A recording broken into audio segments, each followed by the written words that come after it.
Hi there. Welcome back to BAC with Denice Stanford. So you didn't get the job. You thought your interview went really well. Wonder what happened there. It feels odd. Some people make the most common mistakes and don't even realize that they're making the mistakes. They feel good about their interview and they're sure they got the job. Tonight we're going to talk about the 5 top reasons why you may not have gotten the job and some tips on how you can improve in some of the areas you may not know that you need help in. So get your pen and paper. Let's get ready and let's talk about why that happened. All right, so our first job here, we're going to just talk candidly. It's a Saturday, it's the weekend. We're just going to get into the nitty gritty of why you didn't get that job. So, some of the questions that employers ask you are kind of masked a little bit. You probably think they're really looking for something different. You're giving them a calm, relaxed answer. But really, everything the employer is asking you is all about them and how you fit the job that they are offering. So, the first question, we're going to go through these questions. Tell me about yourself. Hmm. What are you feeling? What are you thinking when they ask you that? The employer asks you, tell me about yourself. Everything you respond to, remember, keep in mind, it's something that's on your resume, something that should be, how does that fit in with the job that I have applied for? Even if it's a small business, especially a small business, it doesn't have to always be a corporation. Small business owners tend to make you feel a little bit more comfortable and more relaxed because they have more of a family feel, right? But keep in mind, they're always looking for an answer that is going to benefit their company or that position because they spend a lot of dollars in training and getting people acclimated to the roles that they fulfill in the job. So here is what most people do. This is the wrong answer again. Well, I'm a wife. I got 3 kids. I come from Georgia. I like playing, watching movies. You know, I really like going to see grandma on the weekend so the kids can play. That's not what they mean. They mean tell me about yourself based on what I see in your resume. So your answer should apply to your college. Oh, I went to Ohio State. I graduated top of my class. I was in the honors club for this or that. I have also accomplished certificates of, you know, high acclimates. So whatever certificates, whatever job uh, credentials you have that actually fit that particular role is what they're looking for. Don't literally tell them about yourself, but tell them about what you've accomplished, you know, a little bit about yourself in your business aspects according to the role. How does it help them knowing that about yourself? You've completed college. You meet that credential on the resume, on the job description. You've graduated with certain certificates that may benefit you getting that role. You enjoy participating in whatever NAACP. Does that give you the leadership skills you need to fulfill that role? Those are the kind of things that they want to know when they say, tell me about yourself. So keep that in mind. Don't be fooled because a lot of these questions are about you, but they're about the job too. Now, they did see something in you that made them call you, which is a great thing. But this is your chance to put the nail in the ground and nail that job. I wrote down my question. So, what interests you about this role? Now, that's a good question. Of course, I need some money. That's why I'm applying for the job. I need a job. But you definitely don't want to say that in the job. You don't want to say that in the role, right? Ooh, sorry if I messed up my little mic. Let me fix that. You don't want to say, okay, I'm only applying for this job because it was open and I needed some money. Not a good reason, right? So when you answer this question, what interested you in the role, it actually helps to know a little bit about the role. So when you read and you look into those details, what you're looking for are things that the role and the job description have listed compared to what you have on your resume. So if you like customer service, you may say something like, I noticed that the job is customer service based, heavily customer service based. I enjoy that because I did that at such and such job and I was the lead. So that took my interest in applying for this job because I understand you all are very big on customer service. That's a great answer for an employer to hear. I've been on both sides, all sides of the fence. I've been the employee, the worker bee, the manager, the lead, the owner, entrepreneur. I have fulfilled so many different levels, so I can see it from both sides. All right, so that is the second question that you're gonna more than likely hear in the interview. What interested you in this role? After, tell me about yourself. All righty, so the next one, why should we hire you? Hmm. Have you been asked that lately in a job interview?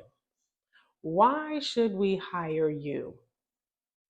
There's a lot of competition out there in the market. That's a great question because I can hire this person over here and I can hire that person over there. You all have the same credentials, but what is going to set you apart? Knowing the facts about the company. Honestly, that can help give you the edge that somebody else doesn't have. And you might say, well, they can read the details of the company as well. But when you mention specific things, you can specifically say, because I pay attention to detail, and in fact, I can appreciate the owner being a part of, because you've read up on the owner, I can appreciate your company being acknowledged for. There you go. When I say we, I'm thinking of management. Managers and owners, business owners, spend so much time, they take so much pride into their company. You'll have press releases, you'll have information out there that you can pull from, and it makes them feel good to know that they know you read it. You took the time to investigate that information. So all your questions are going to come from your investigation of the company. So when you're doing the interview, it sounds like this is a candidate that cares, and this is what's going to set them apart. Because we all love detail oriented people because they're paying attention to the little things. Because even though you may be in an entry level position, you may bring something up to your manager, and we'll talk about how to do that on another day because we're all human. And it's good to have employees or partners that are looking out for your best interest. And if they have and they feel comfortable in being that person that is set apart by bringing up details they may not remember or be aware of, bringing those little details to the attention is not brown nosing. It's looking out for the company. And that's how you want to propose your suggestions.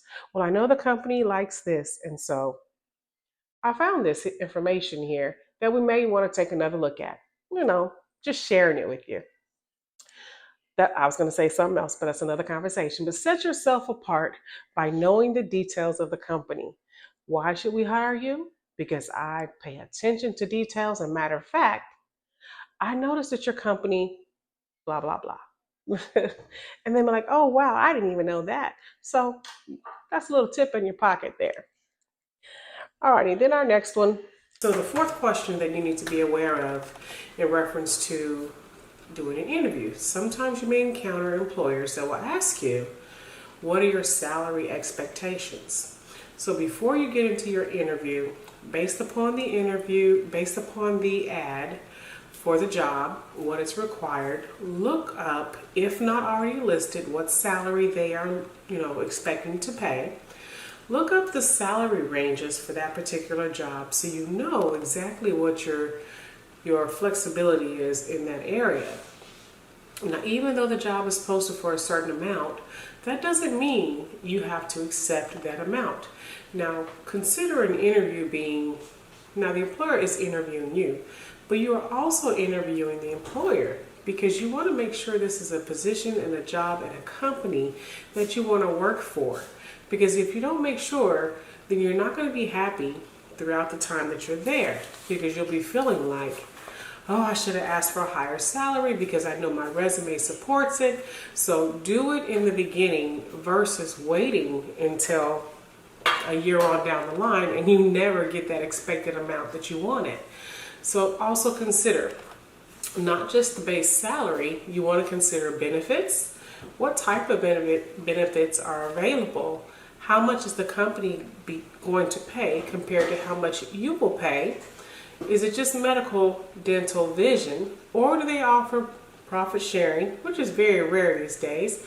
You more than likely will see 401k benefits. But even with that, you have to ask yourself, how much is the company going to put into that? Some employers only put 3% or half of what you actually put in, so is that really a benefit for you? They say every little bit counts. That's true. But keep that in mind as a benefit for you as an employee considering to take a job. The other part is you want to make sure that you understand, is overtime available? Some salary positions could offer you overtime, extra pay days. Not always. Normally a salary position includes, that's the salary. No matter how much you work or how little you work, your pay is typically going to be the same every time. Think about that as well. Now, another benefit that you want to think about is voluntary benefits. Do they offer any help or assistance with FSAs, HSAs for the medical benefits, critical, accidental benefits, long-term, short-term, any other benefits that are going to be attractive to you that you may not currently have to protect your family? So when you're looking at the salary, don't just look at the salary. Weigh the pros and cons of the benefits that that employer may be offering to you. And if you're not quite sure, just simply ask. Remember, this interview is about you being fitting for a position, but it's also about you understanding what the company benefits are, what the trade-off is going to be for you as an employee. The last question that I have for today, just for today, now I did mention we're going to have a series as we go along with this particular interviewing topic. The last question for today is, are you a team player? How do you answer that? Of course, everybody thinks they're a team player, but if you're honestly not a team player, you may want to point out it's okay. You're a team player in a way, but you may perform your best on your own. And you'll want to point out successful ways that you have done that in the past. Work related, remember, stick to work related. Don't go into how you planned the family picnic. That's not what they're looking for. They're looking for examples of how you actually did this as an employee or in management for whatever position you may be applying for. So you want to showcase that you are a team player, but you may showcase a little bit more like you're an active, specific team player.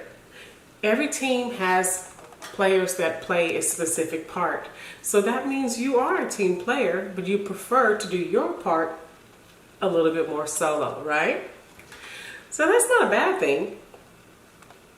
It's not a bad thing at all. So you just want to define the value that you have to the team. And then they'll begin to understand, oh, okay, I didn't think of it like that, but you've got to point out how valuable you are to the employer, to the role that you perform, to what you have to offer, so that they can understand they're not just looking at a piece of paper with a lot of information about you on this piece of paper on your resume. Because a lot of employers, they look for short, precise resumes where they can look at the information quickly. Keep in mind, they are interviewing several people for the same position. You have got to point out how you actually stand out. Definitely share with them how much you're worth and what that's going to mean to them in choosing you for that position. So this is our first series, and I certainly hope that this information helps you as you go through your interviewing process. Again, there's a lot of competition, and to understand the point of view from an employer's perspective is definitely going to help you.